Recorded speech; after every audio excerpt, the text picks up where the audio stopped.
T-SAT competitive exams వీక్షకులకు స్వాగతం. Group 1 prelims come మెయిన్స్కి సంబంధించినటువంటి జియోగ్రఫీ సబ్జెక్ట్లో మనం ఇప్పటికే వాతావరణానికి సంబంధించినటువంటి అనేక అంశాలను చర్చించాం. మనకి మెయిన్స్ పాయింట్ ఆఫ్ వ్యూ సిలబస్లో క్లైమాటిక్ చేంజెస్, వీటితో పాటుగా మాన్సూనల్ విండ్ సిస్టమ్స్, వీటి గురించి మనకి ఒక ప్రధానమైనటువంటి అంశం ఉంది. ఇది ప్రిలిమ్స్కి ఎంత ఇంపార్టెంటో దానికి 10 మెయిన్స్కి కూడా ఇంపార్టెంట్. ఇది చాలా ఇంపార్టెంట్ ఇష్యూ అండి. ఈ మాన్సూన్స్కి సంబంధించినటువంటి మెకానిజం ఏదైతే ఉందో, ఋతుపవనాలకు సంబంధించినటువంటి ప్రక్రియ ఏదైతే ఉందో, దానిని మనం అధ్యయనం చేయాలంటే ముందుగా భౌగోళికంగా ఉన్నటువంటి వివిధ రకాల పవన వ్యవస్థల మీద మనకు అవగాహన ఉండాలి. విండ్ సిస్టమ్స్ మీద మనకు ఐడియా ఉండాలి. ఈ విండ్ సిస్టమ్ను అధ్యయనం చేయాలన్నా కూడా దానికంటే ముందుగా వాతావరణ పీడనం ఏ విధంగా విస్తరించబడి ఉంది, ఆ వాతావరణ పీడనాన్ని ప్రభావితం చేసే అంశాలు ఏమిటి అనే వాటిని మనం అర్థం చేసుకుంటే కానీ దాని ద్వారా పవన వ్యవస్థని, తద్వారా మాన్సూనల్ మెకానిజంని మనం అర్థం చేసుకోలేమండి. సో ప్రిలిమ్స్ పాయింట్ ఆఫ్ వ్యూలో కూడా వాతావరణ పీడనం అనేది చాలా ప్రధానమైన అంశమే. Atmospheric pressure. What is meant by atmospheric pressure? The force exerted by the air masses అనే particular location or particular surface because of the earth's gravitational pull is known as atmospheric pressure అంటున్నాం. ఏదైనా ఒక mean సర్ఫేస్ని కనుక తీసుకున్నట్లయితే, ఇది ఒక surface కనుక ఎట్లయితే, ఇక్కడ ఒక యూనిట్ ఏరియానో లేకపోతే ఒక మరి ఎంతో కొంత ప్రామాణికమైన ఏరియాని కనుక తీసుకున్నట్లయితే, ఇక్కడున్న వాయు రాశులంతా కూడా ఈ భూమి యొక్క గురుత్వాకర్షణ ప్రభావం ఏవైతే ఉందో దాని యొక్క ప్రభావం వల్ల ఇవన్నీ కూడా భూమి వైపు కింద వైపుకు లాగబడుతూ ఉంటాయి. ఈ గురుత్వాకర్షక ప్రభావం వల్ల భూమి యొక్క కేంద్రం వైపుకు ఆకర్షించబడే వాయురాశులు ఏవైతే ఉన్నాయో ఆ వాయురాశులు ఏదైనా ఒక ఉపరితలం మీద కలుగు చేసే ఒత్తిడిని ఏమంటున్నామంటే పీడనం అంటున్నాం.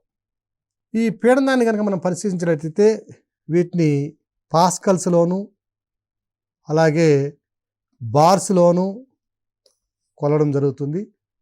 అలాగే CM(Hg) అంటే హైడ్రార్జియం, పాదరస మట్టంతో కూడా మనం ఈ పీడనాన్ని కొలవడం జరుగుతుంది.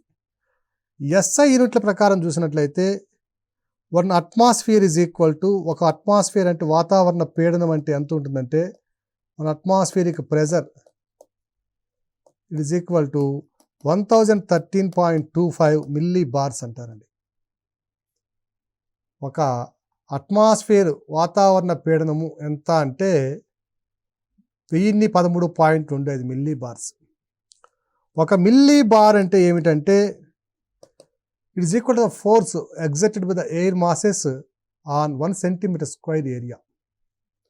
సో ఒక సెంటీమీటర్ వైశాల్యం కనుక తీసుకున్నట్లయితే, సెంటీమీటర్² వైశాల్యం తీసుకున్నట్లయితే దీని మీద ఎంత ఫోర్స్ అయితే పనిచేస్తుంటుందో దాన్ని ఏమంటున్నామంటే మిల్లీ బార్ అంటున్నాం. ఈ వాల్యూ ఏ పరిస్థితుల్లో తీసుకోబడిందంటే 15 డిగ్రీల సెంటీగ్రేడ్ ఉష్ణోగ్రత వద్ద మీన్ సీ లెవెల్లో, సముద్ర మట్టం వద్ద 15 డిగ్రీల సెంటీగ్రేడ్ వద్ద సముద్ర మట్టం వద్ద వాతావరణంలో ఎంత పీడనం ఉంటుందో దాన్నే ఒక ప్రామాణిక వాతావరణ పీడనంగా మనం పరిగణించడం జరుగుతుంది. దాని యొక్క విలువ ఎంత అంటే 1013.25 మిల్లీ బార్లు.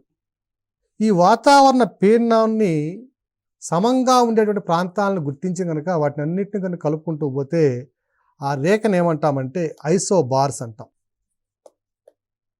ఓకేనా? Equal pressure locations when they are connected with an imaginary line, that line is known as isobar. సమాన పీడనాలు కలిగినటువంటి రేఖలు కలుపుకుంటూ పోతే దాన్ని ఐసోబార్ అంటాం. ఐసోబార్స్ కనుక మనం గమనించినట్లయితే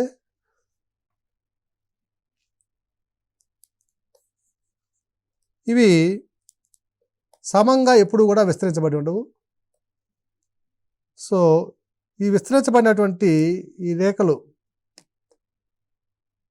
ఎలా ఉంటాయంటే ఒక క్రమ పద్ధతిలో లేకుండా జిగ్జాగ్గా ఉంటాయండి. ఇలా చూడండి, ఈ విధంగా ఉండొచ్చు. వీటిని ఏమంటామంటే ఐసోబార్స్ అంటున్నాం.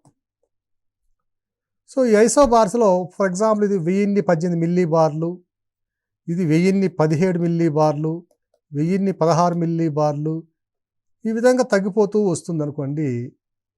సో ఈ విధంగా ప్రెజర్ తగ్గుతూ ఉంటే దీన్ని ఏమంటామంటే ప్రెజర్ గ్రేడియంట్ అంటాం. ప్రెజర్ గ్రేడియంట్ అంటున్నాం. పీడన ప్రవణత అంటున్నాం. దాన్ని ఏమంటున్నామంటే పీడన ప్రవణత. ఈ ప్రెజర్ గ్రేడియంట్ అనేది ఒక వెక్టార్ క్వాంటిటీ. ఏం తెలియజేస్తుందంటే the fall in pressure in a particular direction is known as pressure gradient. ఈ ప్రెజర్ గ్రేడియంట్ కనుక ఇలా ఉన్న క్రమంలో ఇలా వచ్చే సందర్భంలో కొన్ని సందర్భాల్లో ఏమవుతుందంటే ఐసోబార్కి మధ్య ఉన్న దూరం తగ్గిపోతూ వస్తుంది చూడండి. ఐసోబార్కి దూరం తగ్గిపోతూ వస్తే సో లో ప్రెజర్ గ్రేడియంట్ అంటున్నాం. ఇది పీడనం పెరుగుతూ పోతుందని హై ప్రెజర్ గ్రేడియంట్ అంటున్నాం. లో ప్రెజర్ గ్రేడియంట్ దేని తెలియజేస్తుంటే అకస్మాత్తుగా పీడనంలో చాలా తక్కువ దూరానికే విలువలు పడిపోతూ ఉంటే అది దేన్ని తెలియజేస్తుందంటే ఒక డిప్రెషన్ తెలియజేస్తుంది.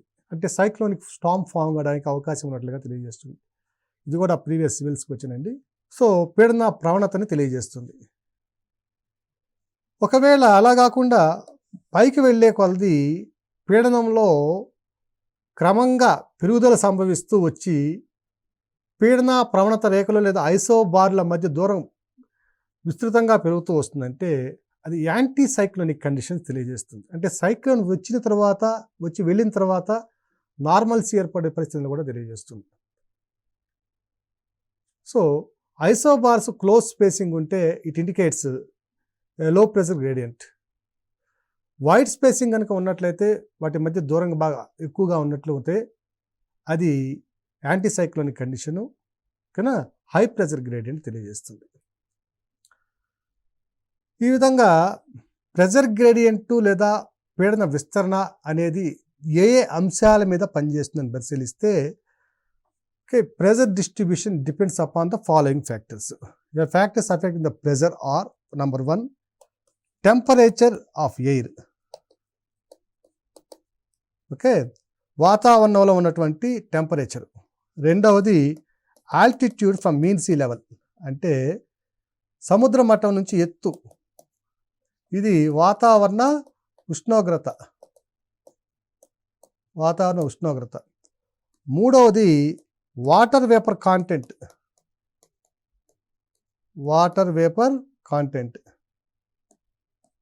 అంటే వాతావరణంలో ఉన్న నీటి ఆవిరి పరిమాణం.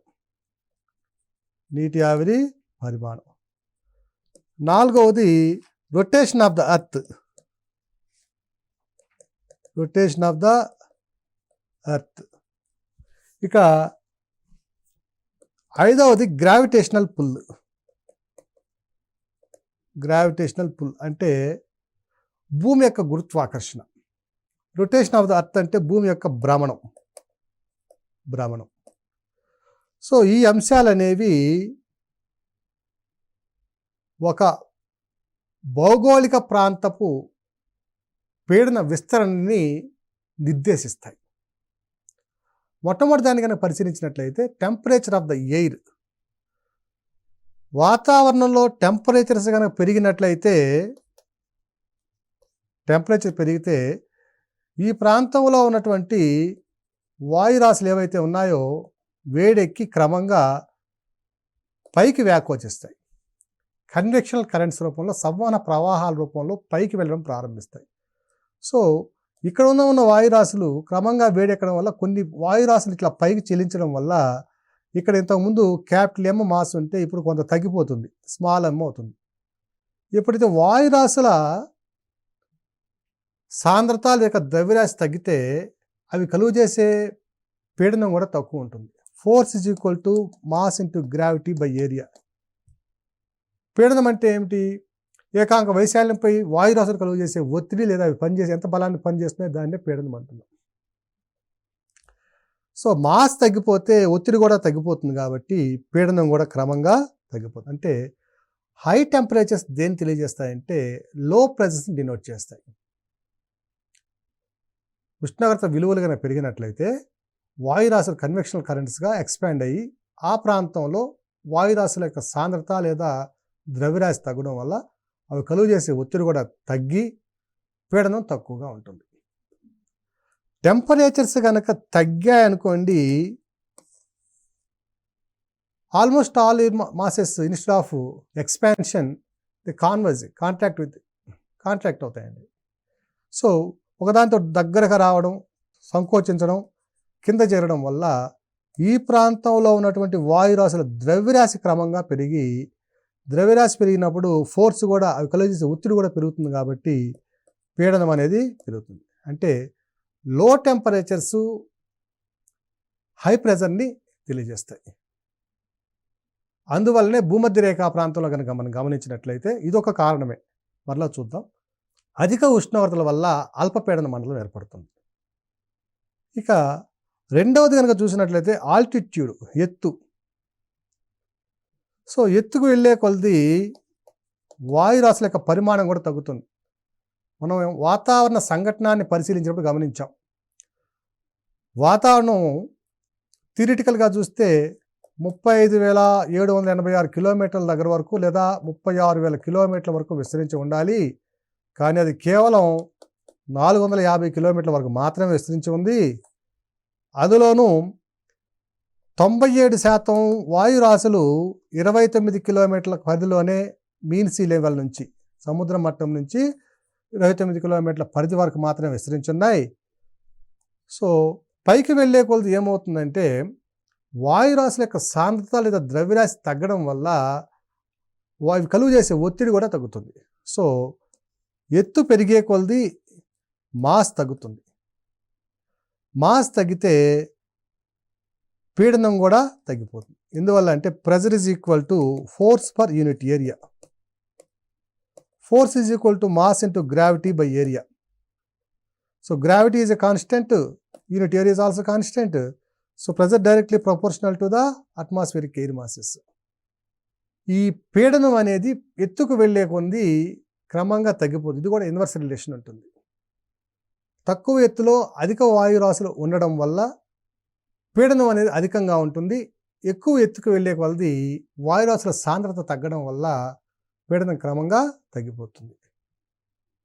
ఇక మూడవ అంశాన్ని పరిశీలించినట్లయితే వాటర్ వేపర్ కాంటెంట్. ఈ వాటర్ వేపర్ అనేది 0.02% నుంచి 4% వరకు విస్తరించి ఉంటుంది. వాటర్ వేపర్ అనేది వాతావరణంలో దీని యొక్క ప్రపోర్షన్ ఎంత ఉంటుంది అంటే -40 డిగ్రీల సెంటీగ్రేడ్ వద్ద -40 డిగ్రీల సెంటీగ్రేడ్ వద్ద 0.2% ఉంటే +30 డిగ్రీల సెంటీగ్రేడ్ల వద్ద 4% వరకు విస్తరించి ఉంటుంది. ఘన పరిమాణాత్మకంగా వాతావరణంలో నీటి ఆవిరి పరిమాణం యొక్క విలువలు ఎంత ఉంటాయంటే -40 డిగ్రీల సెంటీగ్రేడ్ వద్ద 0.02% నుంచి +30 డిగ్రీల సెంటీగ్రేడ్ వద్ద 4% వరకు ఉంటాయి.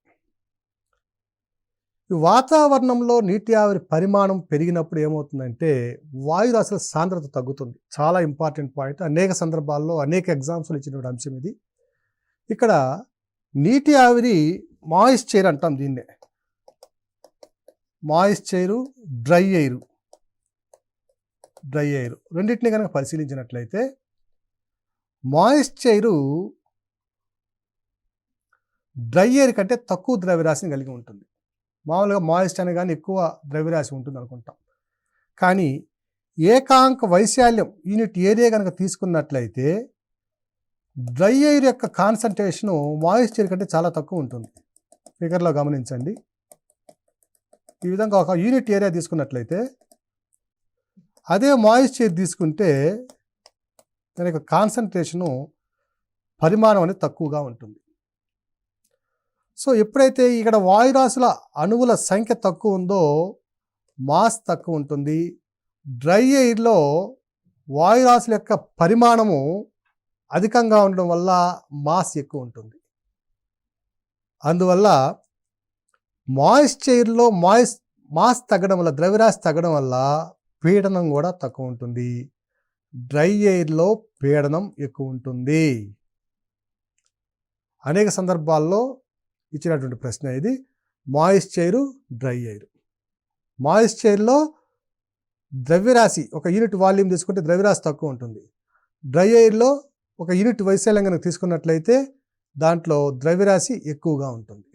కాబట్టి dry air possess or exhibits high pressure than moisture. పొడి గాలి యొక్క వల్ల కలిగే పీడనము తడి గాలి వల్ల, మాయిశ్చర్ వల్ల కలిగే పీడనం కంటే ఎక్కువగా ఉంటుంది.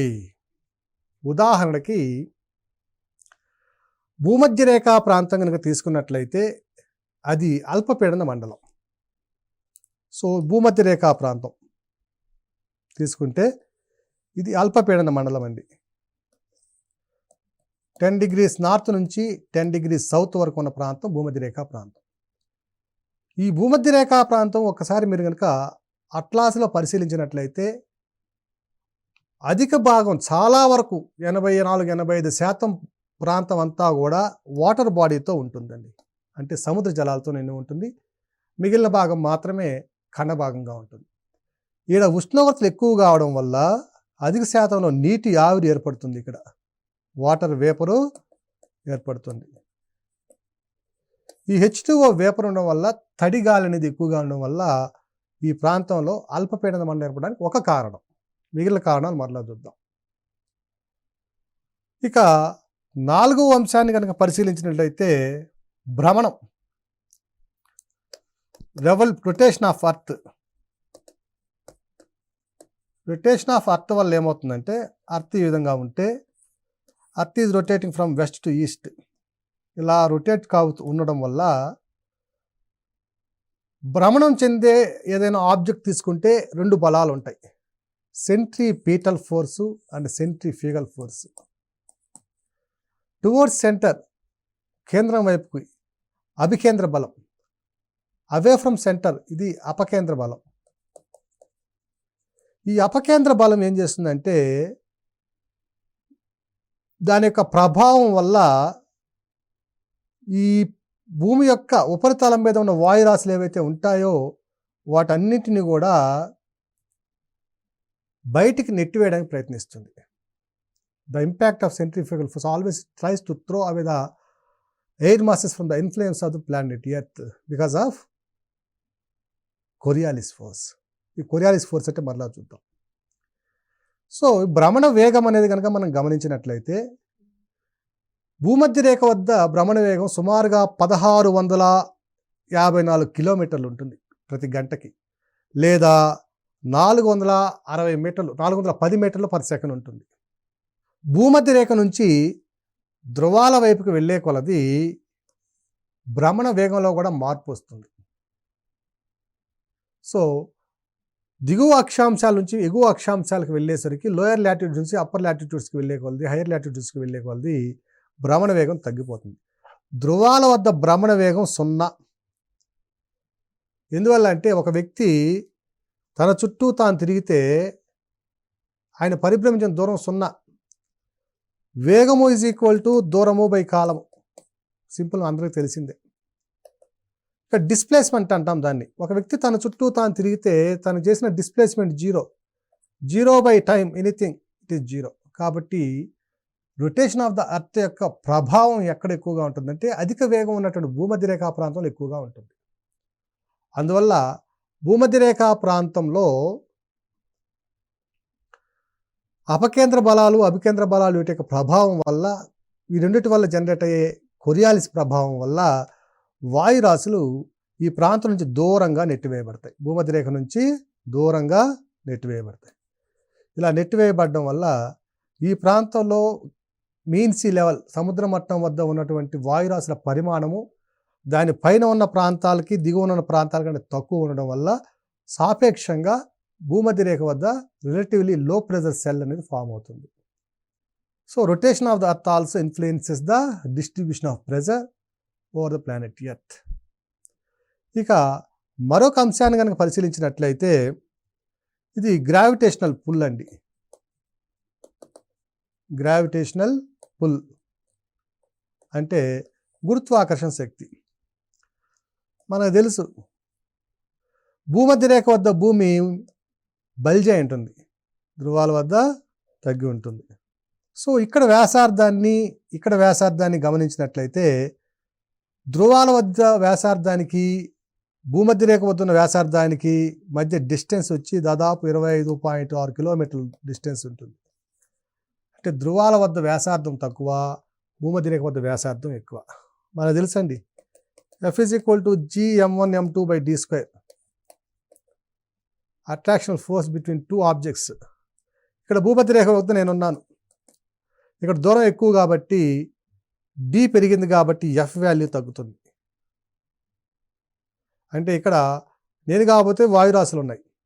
ఈ వాయురాశుల మీద భూమధ్య రేఖ వద్ద కనిచేసే ప్రభావము ధ్రువాల వద్ద కలుగజేసే ప్రభావం కంటే కూడా తక్కువగా ఉంటుంది భూమధ్య రేఖ వద్ద. సో ఇక్కడ దూరం తగ్గడం వల్ల గ్రావిటేషన్ పుల్ అనేది ఎక్కువ కావడం వల్ల వాయురాశులు కిందకు ఉంటాయి. ధ్రువాల వద్ద గురుత్వాకర్షణ శక్తి ప్రభావం కొంచెం తక్కువ కాబట్టి ధ్రువాలతో పోలిస్తే భూమధ్య రేఖ వద్ద తక్కువ కాబట్టి వాయురాశుల మీద ప్రభావం అనేది కొంచెం తక్కువగా ఉంటుంది. కాబట్టి ధ్రువాల వద్ద అధిక పీడనము, భూమధ్య రేఖ వద్ద అల్పపీడనం అనేవి ఏర్పడతాయి.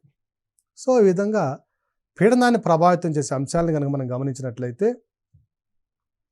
అవి టెంపరేచర్ ఆఫ్ ద అట్మాస్ఫియర్, వాతావరణంలో ఉష్ణోగ్రత, altitude from mean sea level, సముద్ర మట్టం నుంచి ఎత్తు, మూడవది వాతావరణంలో ఉన్న నీటి ఆవిరి పరిమాణము, నాలుగవది rotation of the earth, 5 gravitational pull, భూమి యొక్క గురుత్వాకర్షణ శక్తి. ఇవి ప్రధానంగా భూమి యొక్క వాతావరణంలోని ఉన్నటువంటి పీడన విస్తరణని ప్రభావితం చేసే అంశాలు. ఇక డిస్ట్రిబ్యూషన్ ఆఫ్ ద ప్రెజర్ అనేది కనుక పరిశీలించినట్లయితే పీడన విస్తరణని మనం 2 రకాలుగా అబ్జర్వ్ చేయవచ్చు. ఒకటి వర్టికల్ డిస్ట్రిబ్యూషన్, అంటే క్షితిజ లంబ విస్తరణ. రెండవది క్షితిజ సమాంతర విస్తరణ, హారిజాంటల్ డిస్ట్రిబ్యూషన్. ఇదేమో క్షితిజ లంబ విస్తరణ, మరొకటేమో సమాంతర విస్తరణ. ఈ పీడన విస్తరణ మనం క్షితిజ లంబంగా కానీ చూసినట్లయితే ఎత్తు పెరిగే కొద్దీ పీడనం తగ్గుతుందని చూసాం. ప్రతి 10 మీటర్లకు 1 మిల్లీబార్ చొప్పున పీడనం అనేది తగ్గిపోతూ వస్తుంది. ఉదాహరణకు మీన్ సీ లెవెల్ వద్ద 1013.28 మిల్లీబార్స్ ఉంటే, మీన్ సీ వద్ద 1013.28 మిల్లీబార్స్ ఉంటే అంటే ఇది 0 కిలోమీటర్స్ అండి. ఇది 5 కిలోమీటర్ల వద్ద 540 మిల్లీబార్లు, 10 కిలోమీటర్ల వద్ద 265 మిల్లీబార్లు, 30 కిలోమీటర్ల వద్ద 12 మిల్లీబార్ల విస్తరణ మనం గమనించవచ్చు. సో 10 కిలోమీటర్లకు వెళ్ళేసరికి 265 మిల్లీబార్లు ఉంటుంది. అందువల్లనే హిమాలయాస్ ఎక్కే వాళ్ళు ఎప్పుడు కూడా ఆక్సిజన్ సిలిండర్స్ని క్యారీ చేయాల్సి వస్తుంది. పీడనం తగ్గిపోవడం వల్ల శ్వాస పీల్చుకోవడం కూడా చాలా గగనమైపోతుంది. అల్పపీడనం ఉండడం వల్ల ఏమవుతుందంటే సాపేక్షంగా మంది అధిక పీడనం ఉండడం వల్ల ముక్కులోంచి రక్తం బ్లీడింగ్ కూడా అవుతుంది. చెవుల్లోంచి కాబట్టి ముక్కులోంచి బ్లీడింగ్ అవుతుంది. సో అందువల్ల ఎవరైనా మౌంటైన్ క్లైంబర్స్ ఎవరైనా కూడా తప్పనిసరిగా ఆక్సిజన్ సిలిండర్స్ క్యారీ చేయాలి. సో క్షితిజ లంబ విస్తరణ చూస్తే పైకి వెళ్ళే కొలది పీడనం తగ్గిపోతుంది. ఇక క్షితిజ సమాంతర విస్తరణ, ఇది భౌగోళిక శాస్త్రంలో చాలా ప్రధానమైన అంశం. దీన్ని పరిశీలించినట్లయితే ఈ విస్తరణ ప్రధానంగా ప్రభావితం చేసే అంశాలు ఏమిటంటే, ఒకటి థర్మల్ ఫ్యాక్టర్సు, అంటే ఉష్ణోగ్రత సంబంధించిన అంశాలు. రెండవది డైనమిక్ ఫ్యాక్టర్స్. ఈ డైనమిక్ ఫ్యాక్టర్స్ అంటే గతికారకమైనవి, అంటే భూమి యొక్క భ్రమణం. థర్మల్ ఫ్యాక్టర్ చూసినట్టే ఉష్ణోగ్రత. ఈ 2 అంశాలు క్షితిజ సమాంతరంగా అంటే హారిజాంటల్ డిస్ట్రిబ్యూషన్ ఆఫ్ ప్రెజర్ అనే దాన్ని ప్రభావితం చేస్తాయి. క్షితిజ సమాంతరంగా అంటే భూమధ్య రేఖ నుంచి 90 డిగ్రీల ఉత్తర అక్షాంశం వరకు 90 డిగ్రీల దక్షిణ అక్షాంశం వరకు ప్రయాణించాలి. సో ఈ ప్రాంతంలో ఉష్ణోగ్రతలు ఒక రకంగా ఉంటాయి, ధ్రువ ప్రాంతాల్లో ఉష్ణోగ్రతలు మరో రకంగా ఉంటాయి. భూమధ్య రేఖా ప్రాంతాల్లో టెంపరేచర్స్ ఎప్పుడు కూడా అధిక టెంపరేచర్స్ ఉంటాయి, ధ్రువ ప్రాంతాల్లో టెంపరేచర్స్ అనేవి తక్కువగా ఉంటాయి.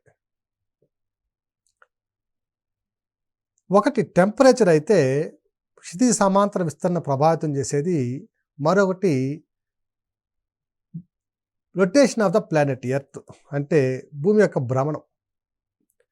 ఈ భూమి యొక్క భ్రమణం వల్ల ఏమవుతుందంటే ఈ సెంట్రిపెటల్ ఫోర్స్ ఉందండి ఇక్కడ, ఇది భూమి యొక్క కేంద్రం వైపు పనిచేసే బలం.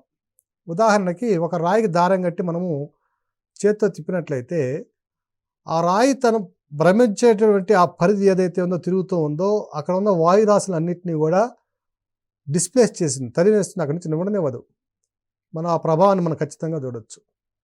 అదేవిధంగా ఆ రాయి తిరిగే క్రమంలో ఏమవుతుందంటే ఆ దారం నుంచి రాయి విడిపోవాలని కూడా ప్రయత్నిస్తుంది. సో విడిపోవాలని ప్రయత్నించే బలమేమో అపకేంద్ర బలము, సెంట్రిఫ్యూగల్ ఫోర్సు. విడిపోనీయకుండా తెగిపోనీయకుండా తను పట్టి ఉంచే బలం రాయిని దారం తన వైపు లాగే ఉంచుతుంది. దాన్ని ఏమంటామంటే అభికేంద్ర బలం అంటాం, సెంట్రిపెటల్ ఫోర్స్. ఒక రాయికి అంత ప్రభావం ఉంటే ఒక సెలెస్టియల్ బాడీ, మనం ఊహించుకోవాలన్నటువంటి మాసం ఉన్నటువంటి ఒక గ్రహం ఇది భూమి. ఇది తన చుట్టూ తాను తిరిగేటప్పుడు వచ్చే ప్రభావాన్ని మనం అంచనా వేయలేం. సో ఇంతటి అంచనా వేయలేనటువంటి బలం ఉంది. ఈ బలం వల్ల ఏమవుతుందంటే సెంట్రిఫ్యూగల్ ఫోర్స్ వల్ల ఈ భూమి యొక్క ఉపరితలం మీద ఉన్నటువంటి వాయురాశులు అన్నీ కూడా భూమి యొక్క గురుత్వాకర్షణ ప్రభావం నుంచి బయటికి నెట్టివేయబడతాయి. ఇవి నెట్టివేయబడుతుండడం, అదే సందర్భంలో మరలా భూమి యొక్క గురుత్వాకర్షణ ప్రభావం లోపల నెట్టబడుతుండడం అనేవి సమాంతరంగా జరుగుతూ ఉంటాయి. కానీ నెట్టివేయబడడం వెనక్కి లాగుతుండడం, ఈ రెండింటి మధ్య కొంత డిస్టర్బెన్స్ అనేది వస్తుంది. ఈ డిస్టర్బెన్సే క్షితిజ సమాంతరంగా ఉన్నటువంటి పీడన విస్తరణకి ఒక కారణమవుతుంది. ఈ విధంగా మనం చూసినట్టయితే ఈ 2 అంశాల వల్ల భూమి మీద క్షితిజ సమాంతరంగా చూస్తే 7 పీడనా మండలాలు విస్తరించబడ్డాయి. 7 పీడనా మండలాలు విస్తరించబడ్డాయి. ఒకటేమో మధ్యలో ఉన్నది ఈక్వటోరియల్ లో ప్రెజర్ బెల్ట్, భూమధ్య రేఖ అల్పపీడన మండలం. దానికి ఎగువన దిగువన 2 అధిక పీడన మండలాలు.